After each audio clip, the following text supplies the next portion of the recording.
ঊর্ধ্বতন কর্তৃপক্ষের কাছে আমি হাত জোর করে করতেছি, একবার হাত জোর করে। 5টা ডিপার্টমেন্টে এই দেশটাকে শক্তিশালী করতে হবে। কয়টা ভাই? 1 নাম্বার শিক্ষা। 1 নাম্বার, প্রত্যেক মুসলমানকে কোরআন এবং সুন্নাহর শিক্ষায় শিক্ষিত করতে হবে। আমি অন্য ধর্ম নিয়ে কথা বলছি না, তাদের মতো দিন পালন করে, লাকুম দীনুকুম ওয়ালিয়া দিন, লাকুম দীনুকুম ওয়ালিয়া দিন। তারা তাদের ধর্ম পালন করে করুক, আমাদের কোনো মাথা ব্যথা নাই।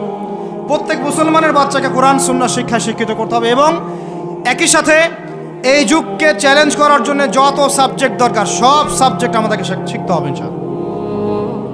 একমুখী শিক্ষা না, দ্বিমুখী শিক্ষার মেরুকরণ না, একদম দ্বিমুখী শিক্ষাকে একমুখী করে একটা কম্বাইন্ড এডুকেশন সিস্টেম চালু করতে হবে। যদি আপনারা না পারেন আমাকে দায়িত্ব দেন, আমাদেরকে বলেন যে ভাই বা ছোট ভাই, তোমাকে আমি 1 বছর সময় দিলাম, শিক্ষার বিষয়গুলো গোছায় দাও, বিনা পারিশ্রমিকে ইনশাল্লাহ করে দেব, কোনো সমস্যা নেই। 1টা টাকাও দিতে হবে না, জাস্ট একটা চেয়ার টেবিল দেন, 100 জন আলেম দেন, 100 জন বুদ্ধিজীবী দেন, করে দিব ইনশাআল্লাহ তাআলা। প্লে গ্রুপ থেকে মাস্টার্স পর্যন্ত আমাদের ছেলেমেয়েরা এমন শিক্ষায় শিক্ষিত হবে যেটাকে শরীফের গল্প শেখাবে না ইনশাআল্লাহ। বরং আমার ছেলে পাইলটও হবে, বিমানও চালাবে, আমার ছেলে ইনশাআল্লাহ হাফেজে করানো হবে ইনশাআল্লাহ।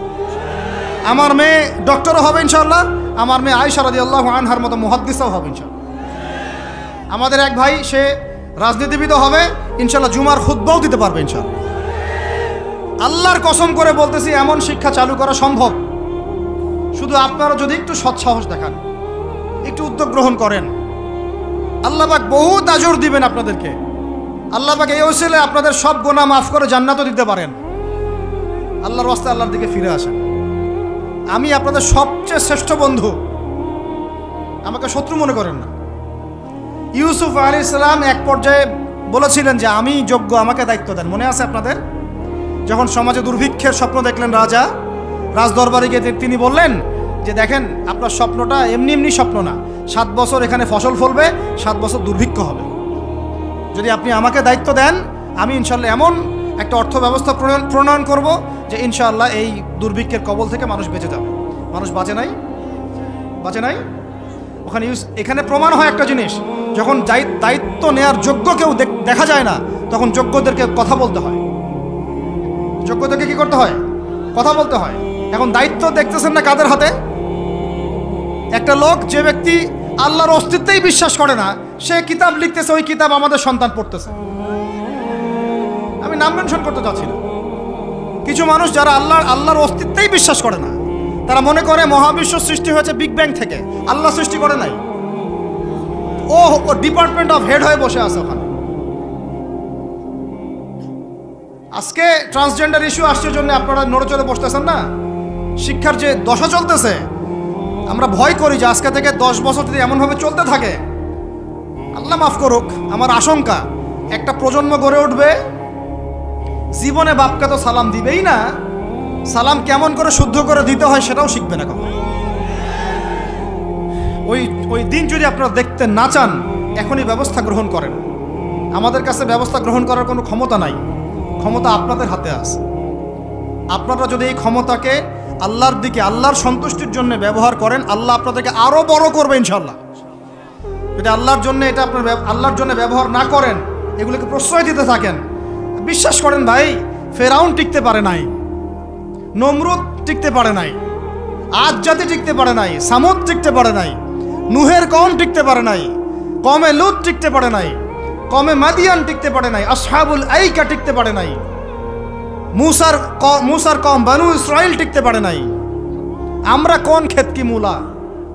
আমরা কোত্থেকে আসলাম? আমরা এগুলো চালায় যাবার আল্লাহ পাক আমাদেরকে একদম জান্নাতুল ফেরদৌস দিবেন এমনটা মনে করছেন? হাদিস কত চমৎকার, কত সুন্দর হাদিস। লাউ ইয়াহদি আল্লাহু বিকা রাজুলান ওয়াহিদান খায়রুল লাকা মিন হুমুরিন নাম। তোমার দ্বারা যদি একটা মানুষও আল্লাহর দিকে ফিরে আসে, আল্লাহওয়ালা হয়ে যায়, লাল উট কুরবানি করার চেয়ে বেশি নেকির কাজ। তোমার একটা দাওয়াতে যদি মানুষ আল্লাহর দিনের দিকে ফিরে আসে, ওই আমলকারী সব নেকি তুমি পাবা। যদি একজন সৎ নেতা দাঁড়ায় যায়, বলে যে আমরা প্রাইমারি লেভেলেই ক্লাস 1 থেকে 5 পর্যন্ত যে সময়টুকু, এই সময়টুকুর মধ্যে আমাদের বাচ্চাদেরকে কোরআন তেলাওয়াত করা বাধ্যতামূলক করে দিলাম, সিলেবাসভুক্ত করে দিলাম, ওই নেতার উপর আল্লাহ রহম করবে ইনশাআল্লাহ। সেই নেতা কোথায়, কে আছে সে সাহসী নেতা?